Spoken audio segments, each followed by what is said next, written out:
person. All right, thank you so much indeed. And perhaps you're listening there and you're a parent, or perhaps you are living with dwarfism. You need to listen to this, because this is really hard truth from somebody living with dwarfism. Thank you so much indeed, Kiran. Perhaps back to you, Ndungu.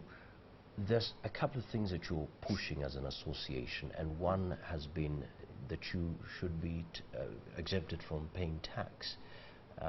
Apart from that, what are other things, and how far has that move gone? Thank you. The last time we appeared on your screens was when we said that the tax exemption regulation or the legislation that deals with the matters of tax exemption should be fully implemented. So what happened is, after we appeared on several interviews here and there, that was implemented, and now it has been hastened up. So what happens is, unlike before when you would take about 2 years to be tax exempt, now it takes only about 6 months. So I do not only want to congratulate myself, but to also congratulate others who are in this fight with us and who have helped us quite a lot.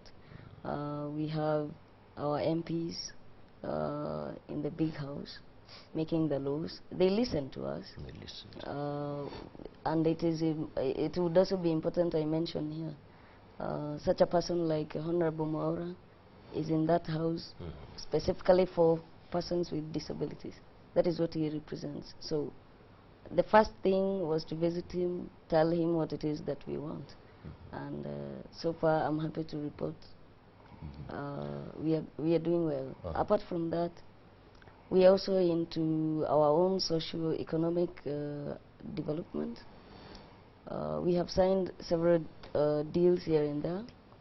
We have a deal with the Hashi Energy, where all the people living with dwarfism in Kenya in the next 2 years will be major distributors of Hashi Energy products. The way it works, because we know a dwarf doesn't have much money to start up a business, we have them get 6 filled gas cylinders at factory price, and then they sell. They do not need to pay back the amount for the empty gas cylinder, but rather the amount only for the gas. So the cylinders actually belong to them. That in itself is quite empowering, and I would say it is one of those unique deals that go and maybe Kenyans do not know more about. And right now, as we speak, about 15 of us are actually in the business. We are supplying LPG cylinders, both filled and empty, and we are doing quite well. But besides that, we realized that most of our people, like you mentioned, have been so much confined to their homesteads. They don't come out a lot. So we needed people to advise them on business. That is when now we got people like Kuza Biashara. All right. And Kuza Biashara now is advising all the little people in Kenya on how to become successful business people. Okay. They will be with us for the first training tomorrow, and we are very excited about that. Okay, many thanks indeed. Perhaps, Deborah, you could give us, as your final word, looking at Kenya and perhaps what other countries are doing, what are some of the things that Kenya could embrace from other countries that could help? Well, Kenya is very interesting because the entire world is watching Africa and watching what's happening all through Africa, and many of the multinational corporations that are supporting the inclusion of people with disability in the workforce, which is so important, are very interested in what is going to happen here and looking at Kenya. And we all feel, many of the people as a global strategy, Kenya can lead and show the rest of the countries. You have a great country like the United States that has we've been doing it for so many years, but we're not really being as successful with employment of people with disabilities, people with dwarfism as we should be.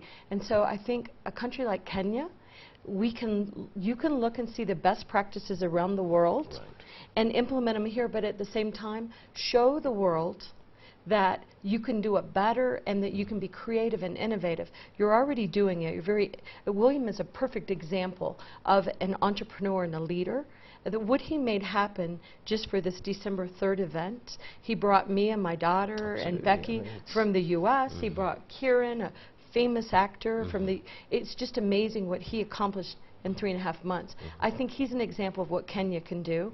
And do know the entire world is watching. Watching what Kenya's doing, and we're excited about the opportunities you have here. All right. So perhaps just a final word, Kiran Shah.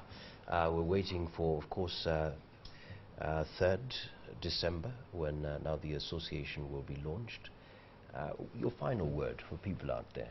Well, the final word is do not discriminate against anybody, no matter what they are, what they look like. You know, don't worry about that. Just be friendly, open to the people, and like I keep saying, Kenya is a really, really beautiful country.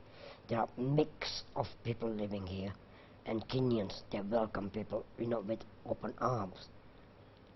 And that's an example that should be set. Not only, I mean, Kenya has set the example, and Kenya is embracing what William is doing, which is brilliant. And really am proud that I've been asked to be here and to help with, you know, to launch the Association of People with Dwarfism. And I feel proud that, you know, I'm getting involved in that. All right.